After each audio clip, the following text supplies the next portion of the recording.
ئاینی پیرۆزی ئیسلام هیچ کاتێک ڕێگری نەکردووە لەوەی کە ئینسانی مسلمان خۆشی خۆی دەربڕێ.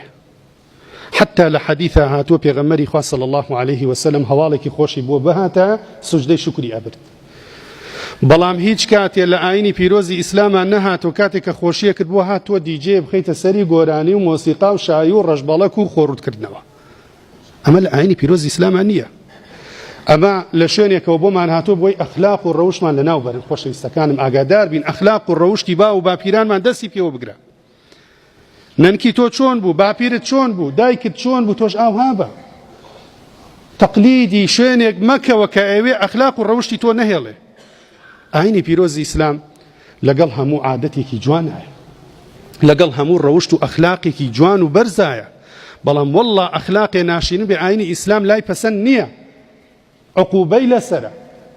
سەیران و گەشت و سەفرەی خۆت بکە، بەڵام بە شێوازێ خوای گەورە پێی خۆشە، بە شێوازێک کە مطابق بێ لەگەڵ ئاینی پیرۆزی ئیسلام. بۆ چکە تۆ مسلمانی، چکە تۆ ئیمانداری، چکە تۆ دێ ڕۆژانە سەرت نەوی دەکەی، سوژدە دەبەی بۆ خوا، دەڵێی خوایە من تۆ ئەپەرستم، داوای یارمەتی لە تۆ ئەەکەم، داوای یارمەتی لە خوا دەکەی، هەوڵیش بدە ئەو شتانەی کە دەیکەی لەبەر خوا بێ. سەیران و گەشت و سەفرە و سەیاحەتت بکە، بەڵام بەم چەند خاڵەی کە لە ئاینی پیرۆزی ئیسلامە بۆ دیاریکراوە. خۆشەویستەکان، پێش هەموو شتێک کاتێک کە تۆ سەیرانەکەی، سەفرەیەکەکەی، سیاحەتێکەکەی، نیەتت پاکەرەوە بۆ خوا، لەبەر خاتری خوا بڕۆ دەرەوە. مناڵەکانت ئەبەیتە دەرەوە، سەیرانەکەی، سەفرەکەی، سیاحەتەکەی، لەبەر خوا بچۆرە دەرەوە.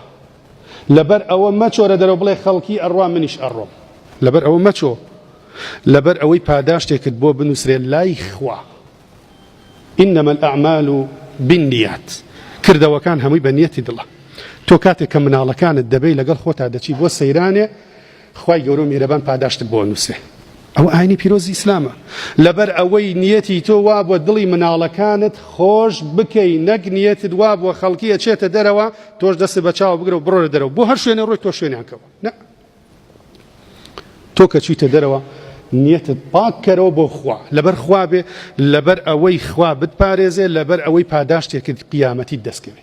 لە ماڵ دەرچوویتە دەرەوانێ پێش هەموو شتێ دوور ڕەکعەت نوێژ بکە، دوور ڕەکعەت نوێژی سوننەت بکە، بۆ ئەوەی کە پارێزراو بی لە شەیطان، لە شەڕ، لە نەهامەتی، لە دەرد و بەڵا، لە ئازاری ڕێگاوبان و سەفرە و سیاحەتەکەت.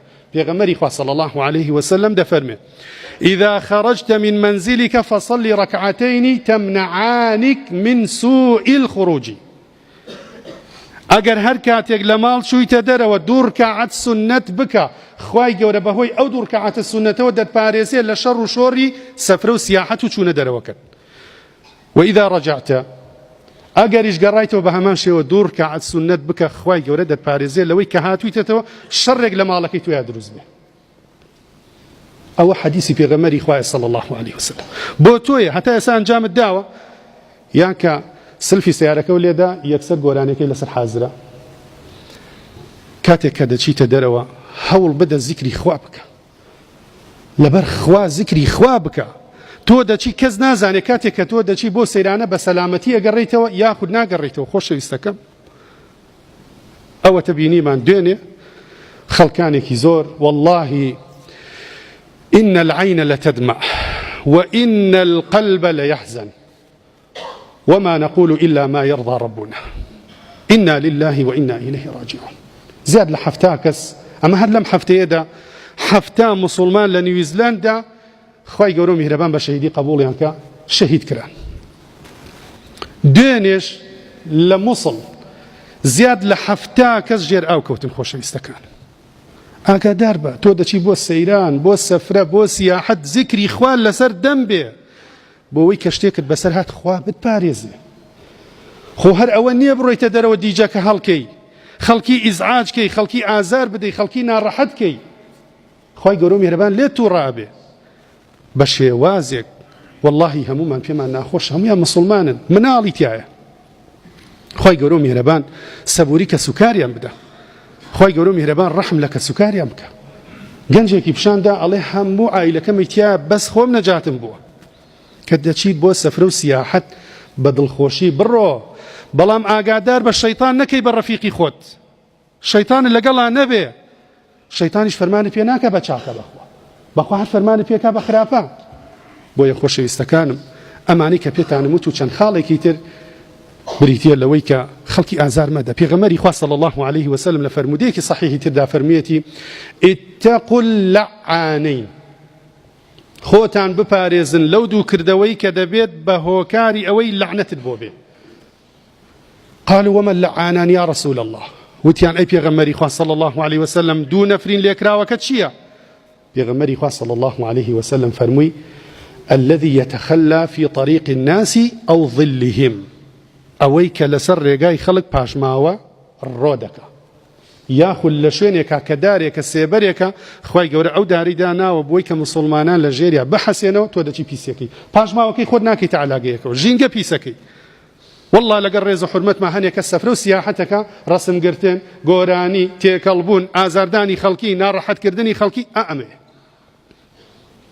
ئەمە سەفر و سیاحەت نییە ئەمە ئازاردانی خەڵکیە لا تؤذوا المسلمين پێغەمبەری خوا صلی الله عليه وسلم فەرمی بە زمانت بە کردەوەکانت بە ڕەفتارت مسلمان ئازار مەدە خوای گەورە کەسێکت بۆ نازڵەکە تۆ ئازار بدرێ سوێن بەخوا هەر کەسێک ئازار بدەی خوای گەورە کەسێک بۆ تۆ نازڵەکە تۆ ئازار بدرێ بۆیە کە دەچیت بۆ سەیران بۆ سەفرە بۆ سیاحەت ئەم خاڵانە جێبەجێ کە خۆشەویستەکانم زۆرێک لەوانەی کە ڕۆشتن سەیرانیان کرد بەخوا بە سەلامەتی نەگەڕانەوە یا ئەوەتە تووشی ناڕەحەتیە بوون یا تووشی کێشەیەک بوون یا سەیرانەکەیان لێ تاڵ بوو وەکو خۆیان دەیڵێن لەبەر ئەوە بوو کە لەسەر شەریعەتی پیرۆزی ئیسلام نەچوونە دەرەوە لەسەر شتێک نەچوونە دەرەوە کە خوای گەورە پێی خۆشە لە سەیران و لە سیاحەتدا هەموو شتێک بۆ تۆ حەڵاڵ نییە ئەو شتانە بۆ تۆ حەڵاڵە کە خوا حەڵاڵی کردووە کە پێغەمبەری خوا صلی الله عليه وسلم بۆی حەڵاڵ کردووی نەک ئەو شتانەی کە تۆ بە نەفسی خۆت بۆ خۆتی حەڵاڵکی آخر فرموده پێغەمبەری خوا صلی الله عليه وسلم کە تایبەتە بەوەی کە ئاگامان لە نوێژەکانمان بێت سەفرە و سیاحەتی خۆت کە بەڵام نوێژەکانیش لە کاتی خۆیان بکە بۆ هەندێک لە خەڵکی فێربوونە تەنها لە جومعانانە دەڕۆن بۆ سەفرە و سیاحەت ئەی ڕۆژەکانی تر